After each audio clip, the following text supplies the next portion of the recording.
Welcome to the Invested Dads Podcast, simplifying financial topics so that you can take action and make your financial situation better. Helping you to understand the current world of financial planning and investments, here are your hosts, Josh Robb and Austin Wilson. All right. Hey. Welcome back to the Invested Dads Podcast, a podcast where we take you on a journey to better your financial future. Today, Josh and I, we're going to be taking you on that journey we talked about to talk about different types of accounts for your investments. Yeah. You mean there's more than one? There's maybe only two. Okay. No, there's a lot more than that. There's a lot. And actually, we should say we're not going to actually talk about every type of account. That would be a long episode. We're going to talk about the main ones you will probably encounter and the differences between those. But there are many different small, minute account types. But in general, they fall into three big categories. Taxable accounts. Yep. Tax-free accounts. Wait, really? Yep. Tax-free accounts. And then tax-deferred. Deferred meaning you're putting it off for later. Wait. So we were just talking about this before we hit the record button, but everything is taxed at some point. At some point, the government wants tax. They want their cut. They want something from you earning. So we'll talk about how that is for each kind of segment of accounts here. So Josh, first up. Yes. Taxable accounts. Taxable accounts. So they have different names to it. They could be called an individual account, a joint account, brokerage account. So if you ever see brokerage in the word, usually that is a taxable account. And they're called taxable in that throughout the time frame, they're taxed every year. So while you have an account open like this, you are continuously being taxed on your investments in real time. And so the way that works for a taxable account is when you place a trade, when you sell, you're going to be taxed on the gains, on the growth on that investment. Right. Or if you have a loss, the tax is to your benefit. You still have a tax impact from that, which is a loss. Yep. The other thing that's taxed during that time frame is any kind of distributions. Right. So if I have a bond and it gives me interest, that interest is taxable. Now, there's certain types of bonds that can be tax-free, blah, blah, blah. But if the interest is taxable, you get it when you receive it. Same thing with like dividends. Yes. So if you were in a real estate investment trust, they have to pay out a large portion of their income in dividends. Mm-hmm. You're going to receive substantial percentage dividends compared to other stocks, probably. Yes. That is taxable. Yes. And so any time there is some sort of increase in value to you, the government will try to take a portion of that in taxes. Right. That's kind of the best way of looking at it. If it's a gain, if it's a dividend, if it's interest, any kind of, hey, this is more money than I had before, then they're going to say, hey, I want a part. Or even like kind of raise their hand and say, hey, you owe me a little bit of that. Even like a mutual fund with a capital gains distribution. Yes. Same and we'll talk about that. There's less control over that because they pick when they give you the distribution, not you. So you may not even sell your mutual fund, but you may owe capital gains on it because within the underlying holdings, they've made some transactions. So this is an example of a type of account that it just does not matter if you pull the money out of the account or not. Nope. If it is taxed regardless. Yes. So like, different to what we'll talk about in a little bit, where you may have to take money out for it to be taxed or whatever. Mm-hmm. This is taxable in the account. In the account, yeah. So at the end of the year, you'll get a tax form from whatever place that is held. If it's a bank or an investment firm or a custodian of some sort, they'll send you a tax form every year that shows those transactions throughout the year. All the income of interest and dividends paid in, plus any purchases and sales, so that then you see, okay, here's my total tax that I owe. Right. And you can offset some with those. So if I have one investment that's doing well and I sell it and I have a capital gains, then I have another investment that's not doing well, I could sell that and offset the two so I owe less taxes. Right. So there's things you can do to control your taxes, but either way, the tax is due every year. And your holding period determines your tax rate on a lot of investments. Yep. So typically, what these accounts are really good for is if you're going to hold something longer than a year, you can then, if you sell it at a gain or whatever, your dividends are still going to be taxed at short-term rates. But if you're holding something more than a year, you sell it at a gain, you're going to incur tax, but at the lower long-term capital gain rate. Correct. So anything less than a year is whatever your income tax is. Yep. Anything held longer than a year, you're paid the capital gains rate, which is either 15 or 20%, depending on where you do fall in your income in your tax bracket. But either way, it's lower than your tax bracket. Actually, in the lowest income brackets, there's zero capital gains tax. So, if you're very low on income, then you actually don't pay any. But it's still shown up as a capital gain. Now, I will say some dividends are qualified where their tax is treated a little bit better as well. Right. So there is caveats to everything we're talking about. But I will say, too, when we're talking about that, you may say, well, that sounds like the worst type of account, always getting taxed on it. Right. Because you're always taxed, there is really no restrictions on this type of account. You can take it out whenever you want for whatever you want. You can do whatever you want with it when it comes to contributions and withdrawals. There's no restrictions. Right. And when it comes to what you hold within the account as well, they do not restrict what can be in there because they know they're going to be paying tax along the way. There's a lot of flexibility that comes with the way it's being taxed. And so this is a very flexible account, and a lot of people use it for shorter term goals because they don't have to worry about any kind of penalties or excess tax if they do need to take the money out. So as of now, aside from cryptocurrency, you can probably hold anything. Yes. Yep. Now, that even someday may be an option, but as of right now, you have to have a special digital wallet or whatever for that. Yep. But, the most flexible for putting in money, taking money out, and there's just what you want to invest in. It's just do what you want. Yep. So that's great. Like I said, a lot of people say, okay, I'm saving up for a down payment on a house or something like that. This is a good account to use that for because there is no restrictions. Right. Because some of the accounts we're going to talk about that are more retirement based, you have to wait until you're 59 and a half or else you pay an extra tax penalty on top of your normal tax. And so with this having no restrictions, a lot of people will utilize this to do that, as well as there's no contribution limit. So if you're already maxing out all the other ways to save in retirement, there's no limit. You could put as much as you want into this type of account. Let's shift gears. One more thing before we do. Don't shift gears yet. Put it back in inheritance. First. So the last piece of this is what happens when it goes to the next generation. When someone inherits an account like this. So the benefit is it's being taxed. If, let's say, like Austin said, it's a long-term holding, so I bought it for $100, and now it's worth $1,000. So I have $900 of this capital gains that if I was to sell it, I would owe tax on that $900. Well, if I pass away and my kids inherit this, so they now have $1,000 of whatever this investment was, they get a step up to the day of my death. And so now their cost, what they purchased it for, in air quotes on a podcast, what they purchased it for is now whatever the price was on that day. So let's say it's that $1,000. So now they owe zero capital gains tax if they were to sell it that same day. And so for the next generation, it's actually a pretty efficient way of receiving something that maybe had a lot of tax built into it. If you give that to the next generation, they can a lot of times not pay any of that tax. There are limits. But that's a topic for another day. When we talk through estate in another podcast, we'll walk through some of those. But the inheritance tax and all that, that's pretty high right now. It changes a lot when the government feels like they need more money. But right now, it's a pretty high that most people won't run into some of those issues. But in general, it is a nice inheritance piece because, again, the next generation does not have restrictions on it. There's no requirements on what they have to do with it. And more often than not, they are going to get at least a partial step up in cost basis so that it's at least a reduced amount of taxes they owe as opposed to the person prior. So stay tuned for a episode where we talk about different states. Estates. Oh, estates. See, I see what you did there. Estates, which will be a very exciting one. So make sure you drink coffee before listening to it so that you stay awake. All right, so just like we almost did earlier, we got a little ahead of ourselves. Let's shift into second here. Yes. Different gear. Tax-free accounts. That sounds great. I think, so no tax ever? Tax-free. Free of tax. Free for no tax ever. Well, like we said, the government wants their tax at some point. So tax-free accounts, with a couple exceptions, are usually money you put in after you pay tax on it. Already paid tax. But then it grows tax-free, and you do not owe tax on any amount that you withdraw in the future. Correct. Including the gains. And so, and we'll walk through that. The biggest ones you see is when you see the term Roth, R-O-T-H, Roth IRA or Roth 401k. Like Josh Roth. Yes, close. Different ending.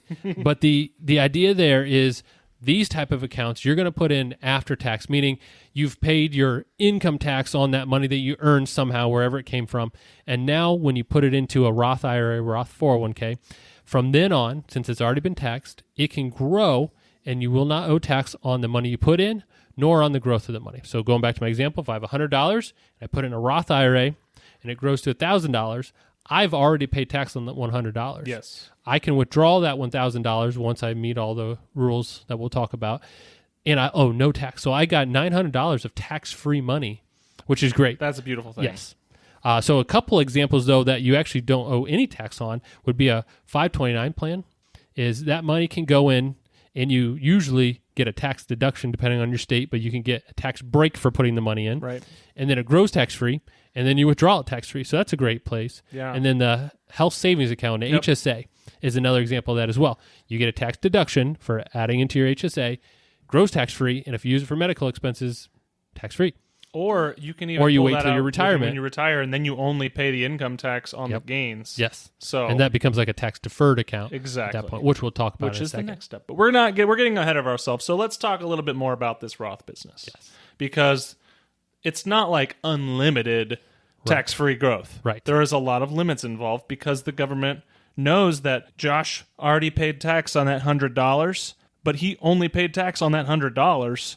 If it's going to grow a ton, you can't just have it unlimited, or else everyone's going to use this all the time. Yes. So they put some restriction on it. They put income restrictions, and they put withdrawal age limits on it. And so what they're saying, in a sense, is we understand the benefit of this type of account, and we're going to limit especially the high income earners from taking too much advantage of this tax-free growth. Because a lot of times what you'll find out is if you're a high income earner, you have some pretty smart attorneys helping you avoid taxes in most instances.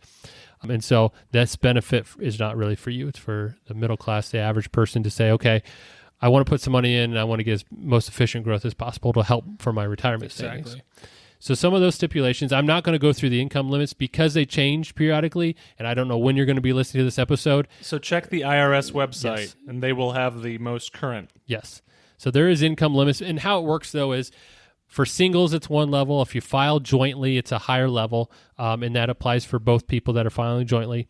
But then they phase it out. So they have a low end of income and a high end of income.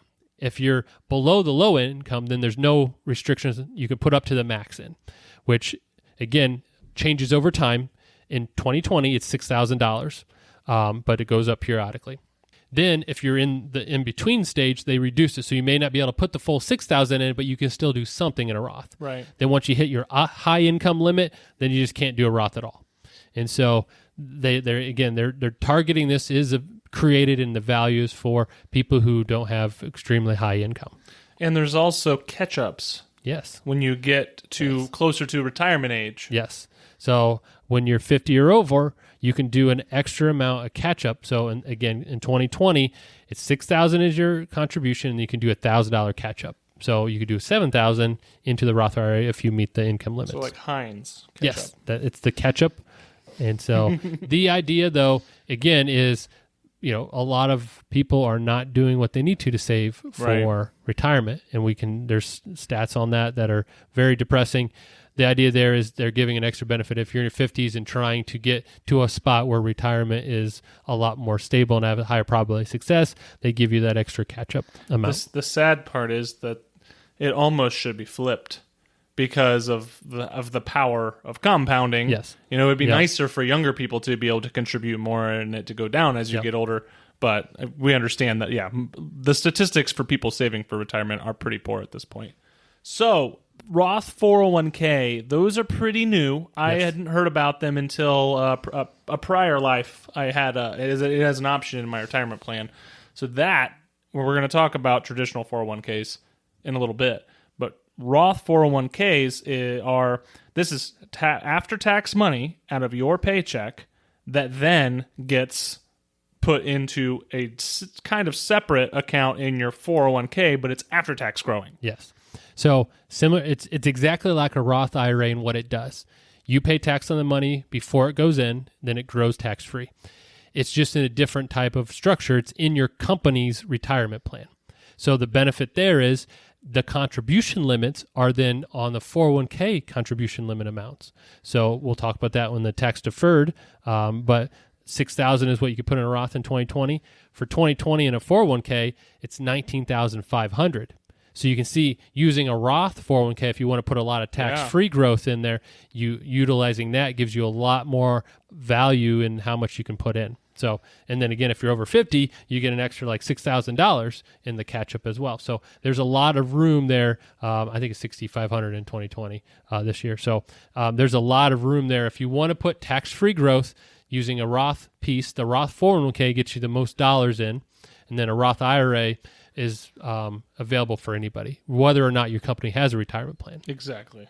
And so those are the tax-free growth. They're great on the other end. So that's how you put money in. On the other end, how do you take money out? Since you get that tax-free growth, the IRS says, this is IRA stands for individual retirement account.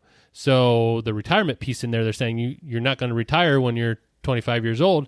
You're retiring when you're, 60s. And so they say, if you wait until 59 and a half or older. There's those half years again. I don't know what they're doing. There's probably some senator that was not 60 yet. He's like, I want to touch my money. It's an actuarial table issue. So if you're 59 and a half or older, you can withdraw with no penalty. And since it's a Roth IRA or Roth 401k, there's no tax. So once you reach that 59 and a half age, there's no restrictions on what you can withdraw out of that account. Prior to that, they give you some flexibility because they understand if you're putting money away, things happen. Any money you put in, you can pull out. So there's a 5-year window for Roth IRAs that you have to wait for. But other than that, you can take any money you put in, any dollars you put in, you could pull out, no tax, no penalty. Any earnings you withdraw, you'll owe tax and you'll owe a 10% penalty. So that 10% penalty is on top of the tax. So if you're in the 22% tax bracket, you owe 32% for withdrawing your money before you hit 59 and a half. Penalties are rough. Penalties are rough. And it's there to motivate you to grow it and invest it for retirement. Now, there are some exceptions for first-time home buying, for, if you're in some sort of health crisis or any certain situations you can apply. Post-secondary education as well. Yep. And so there's certain caveats to that as well where you can take money out and not pay that penalty. You'll still owe tax in almost all those situations, but there is no penalty. And like we saw here with COVID-19 at the beginning of 2020, they made some exceptions as well to some of these withdrawals that they extended and gave some relief to it as well. So it's not hard and true facts. They can be adjusted by Congress in certain situations. But in general, when you're planning on adding money, Roth IRA, Roth 401k, think long-term because accessing the money can cause quite a bit of penalties. So we talked about taxable accounts where gains and dividends are taxed within the account in real time. Tax-free accounts, you already paid the tax on it. So no worries whatsoever. Let's talk in our third and final category. Yes. Tax-deferred. Deferred, meaning putting it down the road. Putting it down the road. Again, going back to Congress. They love doing that, Why pay tax today when you can pay tax tomorrow? Right. Isn't that what the hamburger guy always said, Popeye the Sailor Man? He's always like, can I have a hamburger today and pay you tomorrow? Oh, I was just thinking good. olive oil. No, that was Popeye. So tax deferred. So tax deferred means that I'm not going to pay tax now, but sometime down the road, I will owe tax. So it's kind of the opposite of that Roth IRA. And so a traditional IRA, which was here before the Roth IRA. It's traditional. It's old. You put money in and you get a tax deduction. So you don't owe tax on the money you put into that IRA. Then it grows tax deferred until you withdraw the money. So from the time I put it in till the time I take it out, there's no tax owed. And it grows during that time tax-free. But it's not always free. At some point, tax is due. Government wants their tax. Right. They have similar rules. They have income limitations for a traditional IRA. They also have the same restrictions on the other end. If you withdraw it before 59 and a half, you have the 10% penalty on top of the tax. And so those are all kind of similar. The income limits vary again, and same idea as the phase out. If you make above a certain amount, you can do non-deductible IRAs, which is similar to you pay tax on the money, it grows tax deferred, and you owe tax when you pull it out. So it's kind of not ideal, but for people that want at least a tax deferred growth, there's a way of doing it if you make too much money for those limits. But high level, money grows tax deferred while it's in there, and then you owe tax when it's grown up. So going back to my example, I put $100 in. I've not paid tax on the $100. It's pre-tax money. Pre-tax money. It grows to $1,000, and then when I take it out, I have $1,000 of income tax that I owe on that withdrawal. So typically, this is taken out of now. What this does for you in real time. This is traditionally the most common example of this is a 401k. Yes. So if you work at a larger company, chances are the retirement option you are given for the plan is called a 401k, and you put in X percent of dollars, and your company will match X percent of dollars to go on top of it. It is literally the most beautiful. It's a wonderful free money. I love it. So anyway, what happens is, say you put in 5% of your paycheck, and say your paycheck is $1,000. $50 is 5% of that. Yep. Did I do the math right? Yep. Okay. So you only take home, before taxes, $900. Your income is not $1,000. Your income is $950. Yep. So your income tax is less. Yep. So what it's doing, taxed. That money is not taxed. That money is not taxed. So what it's doing is it's lowering your current income taxes as well. Yep. Which is kind of a nice thing. Now the caveat that I'll throw in here is that these tax deferred savings options they're really wonderful things, but with the way that our economy works and the way that our country and the fiscal and monetary policy and everything works together, it seems likely that taxes are going to be higher down the road than they are now. Yep. But the benefit of that is that hopefully when you're pulling this money out, your income will be lower, so you'll be paying less tax. Yep. And that's always the thought is, my post-retirement income will be less than my working income. And so my taxes will be lower. Yeah. Even if rates are higher. Even if rates are higher, I'm probably in a lower tax bracket, getting a lower effective rate. Yep. So traditional IRAs, 401ks, rollover IRAs, which is when you pull money out of a 401k and then put it into an IRA. So like if you went to another employer and you wanted your retirement out of your former employer's 401k plan, you could take it to your financial advisor and say, hey, I want to roll this into a rollover IRA. And they would manage it for you separately. Correct. Then there's simple IRAs, SEP IRAs. There's all different types of, but when you see IRA, if it doesn't have the word Roth in front of it, it's tax deferred. Gotcha. 403Bs, that's a fun one. That is the same as a 401k, but for nonprofits. Yes. So, a lot of hospitals operate as a nonprofit.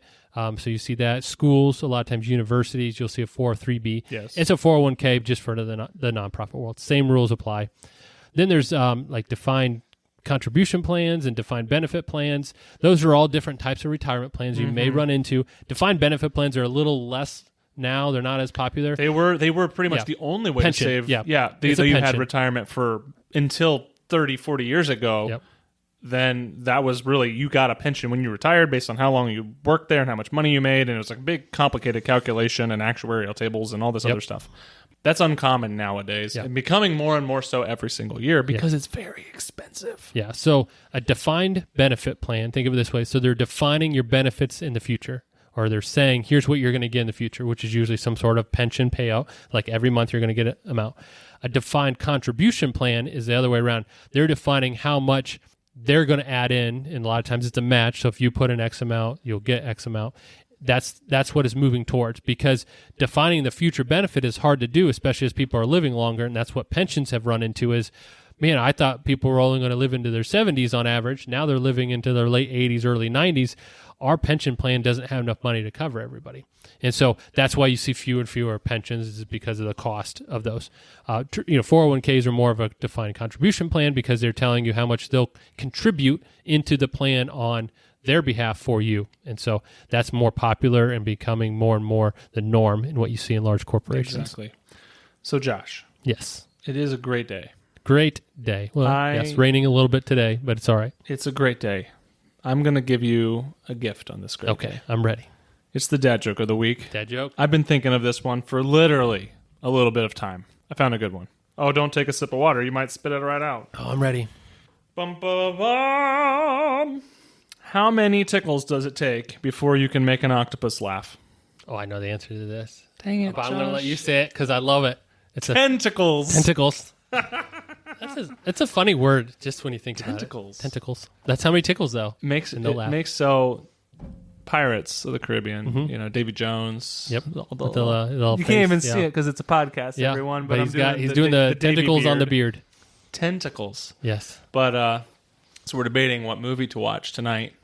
We've watched the first, all except for the last of the Pirates movies. So that's one option. World's End. Yep. So World's, or is it Dead Men Tell No Tales? I don't know. Whatever the last one is, we have it left. Okay. It's on Disney Plus. It's an option 1. The other option is Tobey Maguire, Spider-Man 1. Oh, man. Which would you pick? Classic. Which would you pick? I've only seen the Pirates of the Caribbean, the fourth movie once. So I'm trying to remember it. Fifth, fourth? I don't know. I think it's fifth. If there's fifth, maybe I haven't seen that one yet. I don't know. It's the one after The Fountain of Youth. There's one after The Fountain of Youth? Yeah. Oh, man. Maybe I need to go watch that one. Disney Plus. Plus. Yeah, so to answer your question, I'll probably watch that one because I have no idea what it is. That is our biggest. That's the household discussion for the evening. Okay. So what's going to happen once our little one goes to bed? Yeah, I mean, you can't go wrong with Spider-Man. Any of the Spider-Mans. And I really like the newer ones too. So those are really good. Like the Amazing Spider-Man. Yeah, the Homecoming. I've never seen that. Those are good. Those are good. So maybe our list is growing. Yes. But you have to, if you're watching through all the Marvel movies, like you said, you got to wait for those. I know. Because they tie into everything. There's so much to. There's a lot of movies out there. So, Josh. Yes. I think we should probably talk about the types of investments and the kind of overall thinking for these different buckets. Yeah. Not even specific accounts, but different buckets of accounts. So, as far as taxable accounts go, you can pretty much invest in anything you want. That's one of the things we talked about. The benefit is you can buy what you want, sell what you want, whenever you want, pull the money out whenever you want. Yep. You will be taxed in real time as this stuff occurs. Yep. So that's a beautiful thing. So the only caveat I would say, and we talked about it, is unless you want to incur that higher tax rate, then you should probably hope to hold things for at least a year. Yeah. But you have really almost complete control of taxes in that account because you're never forced to do anything besides the mutual funds that kick out their distributions. True. But other than that, based on your holdings, your decisions, you choose what tax and how much based on what you do with your transactions. And you can hold different things and buy and sell different things at different times and offset gains with losses. And there's a lot of flexibility that hopefully your advisor would be able to kind of walk you through as the options when tax time comes around. So the only, probably best, if possible, to avoid things that kick back a lot of cash your way. Yep. Those are going to be taxed in real time at higher rates. But other than that, pretty much do whatever you want. Now let's think about tax-free. So this is like HSAs, 529 plans, those kind of things. What can you invest in? Again, probably, a lot of options. Yes. Roth IRAs, these kind of things. ETFs, mutual funds, stocks. It's a beautiful world. You can invest in what you want. And these are great accounts to invest in things that do kick off a lot of cash your way. So high yielding dividend stocks, real estate investment trusts, like we talked about, have high yields, some fixed income, those kind of things. Great option here because you can get that cash flowing into your account and you are not taxed on it. Yep. Or a higher turnover strategy where you're trading in and out more often. Especially now with trading costs at none. Yes. So it's not a bad option at all there. Not that we condone day trading by any means because, there's a lot of research involved to do that. But if there was a strategy or something that you're investing in where there is a lot of trades within an account like that, you're not going to be taxed on those trades as they happen. Yes. So then the third bucket, tax-deferred, like we talked about. So these are think like 401ks, traditional retirement plans. You can, again, probably invest in a lot of different options, but in most retirement plans, the most common is typically mutual funds. And that one thing that's really easy about that is you can buy partial shares. Dollar cost averaging with paychecks is very, very easy. So that is probably the most common. But there are often other different options in there as well. Target date funds are very common in today's retirement plans where, if you're coming out of college and you think you're going to retire in 30, 35, 40 years, you can just pick the nearest target date to when you think you're going to retire. And what it will do is be very growth-oriented and aggressive in terms of equity exposure when you're young and gradually shift over time. Now, I will put the disclaimer out there that that's an imperfect system, and it does so we're recording this in 2020. don't know when you're going to listen to it, but a lot of those target date funds had a pretty rough beginning of 2020, even if they were closer to retirement. Yeah. So it's not a perfect system. It's a directionally okay system, and the idea is okay, but I will warn you, they're not perfect. And like you mentioned, based on the type, so 401ks, 403bs, those that have that are tied to your company and your employment, they'll be choosing at least a menu of choices for you in most cases. Now, some give you the option to invest outside, but more often than not, you'll just be given a list of 15 to 20 mutual funds to choose from, or ETFs, whatever they're using. So you can be limited, but the structure itself does not limit you. It's just really the plan that could limit you. But rollover IRA, a traditional IRA, the sky's the limits. I mean, the same is true with the other accounts. You can invest in just about any type of investment structure that's there. And in terms of dollars, for most people who are working today, this will be the category where the majority of your retirement dollars are being held in these tax-deferred accounts. Yep. Now that they have Roth 401ks, you could get a little more, but up until that point, which is really just a handful of years ago that they started offering that, you were limited to just the Roth IRA, which was, again, this in 2020, $6,000. So you could see between putting $19,500 in a 401k and $6,000 in a Roth, most people did end up with a lot more tax-deferred money than any other bucket. So, Josh, just kind of walk us through a little bit more high-level thoughts on the different types of accounts and when money is taxed and that kind of thing, because they're very different, and I think they can be very confusing. Yes. Yeah, so just kind of as a recap, taxable accounts, brokerage, those that are individual, joint, those type of accounts, they are taxed when transactions are made, whether in real time. Roth IRAs, those are taxed when the money goes in. So all the money's taxed prior to it being put into the account. Correct. Deferred tax accounts like 401ks and traditional IRAs, those are taxed when the money's pulled out. Correct. And we're going to talk, that's the last piece of this whole thing.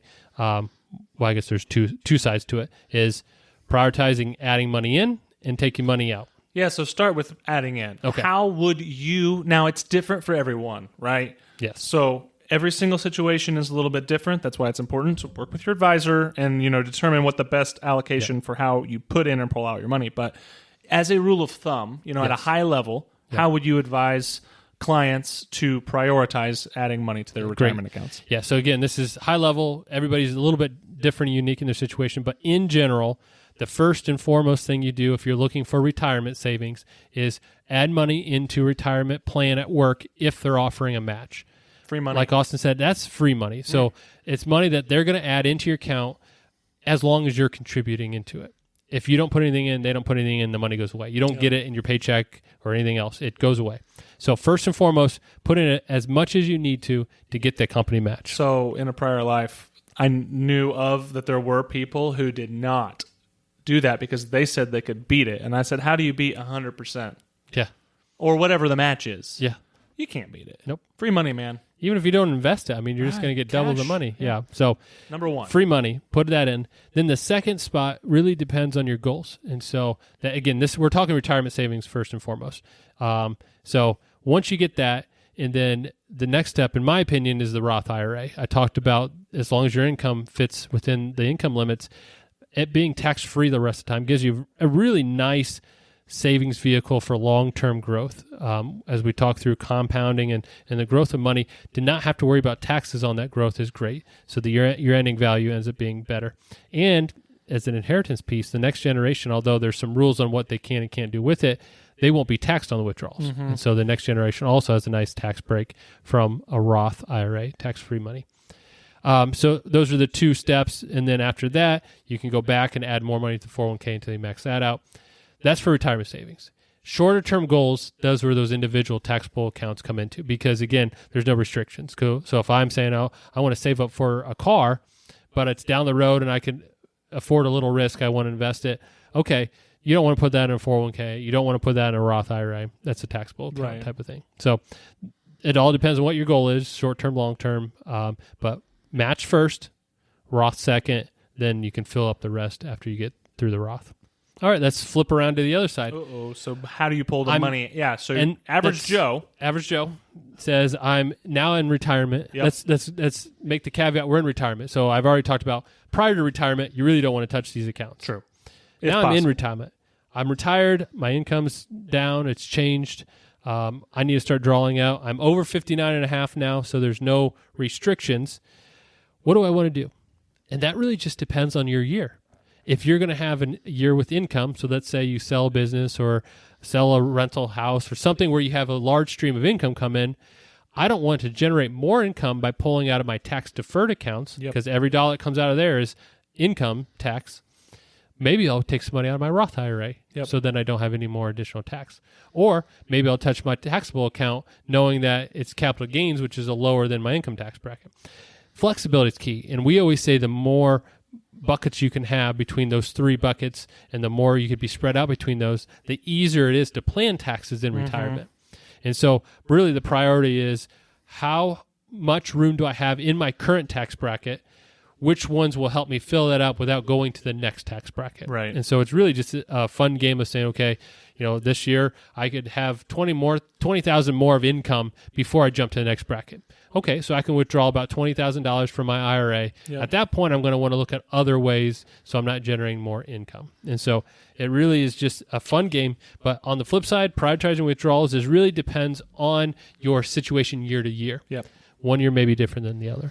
Yeah, because even if you're still working, but you're more than 59 and a half, if you want to buy a vacation home, it's probably better to take your money out of a Roth because you've already paid taxes on it. It's grown tax-free. You're not going to pay taxes on it taking it out or a penalty because you're old enough now. Yes. So you would then take that vacation money home out of something that you're not, as opposed to taking money out of your 401k IRA. Exactly. Yep. And again, this is why having a good financial advisor comes into play, especially in retirement. Let's say I'm 65 years old and I'm going to do that situation that Austin just talked about. I want to buy a house.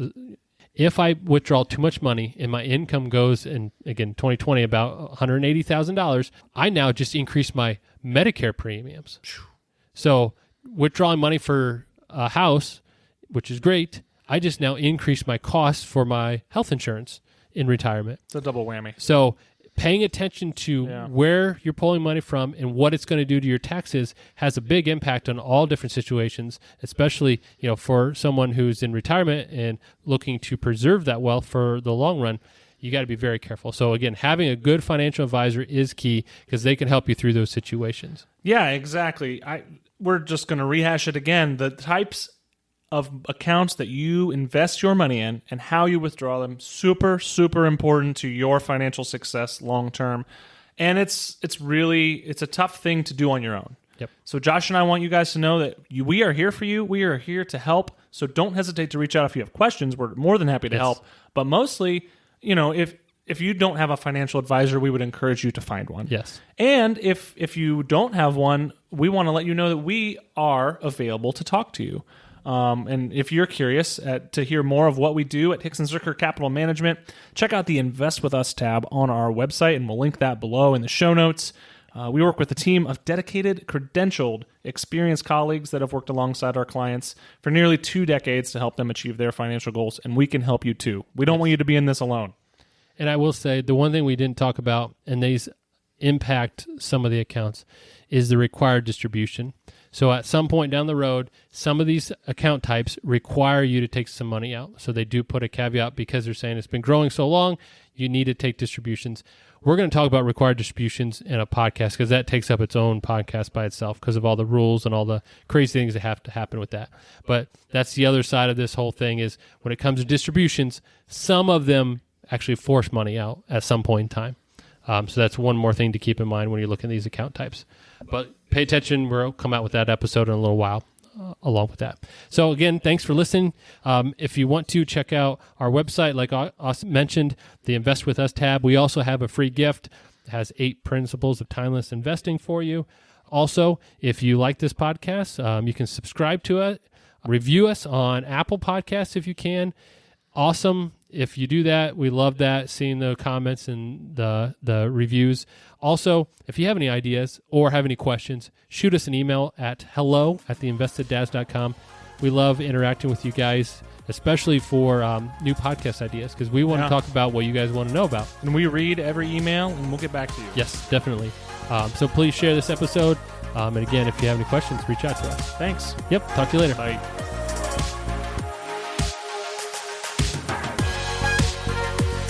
Thank you for listening to the Invested Dads podcast. This episode has ended, but your journey towards a better financial future doesn't have to. Head over to theinvesteddads.com to access all the links and resources mentioned in today's show.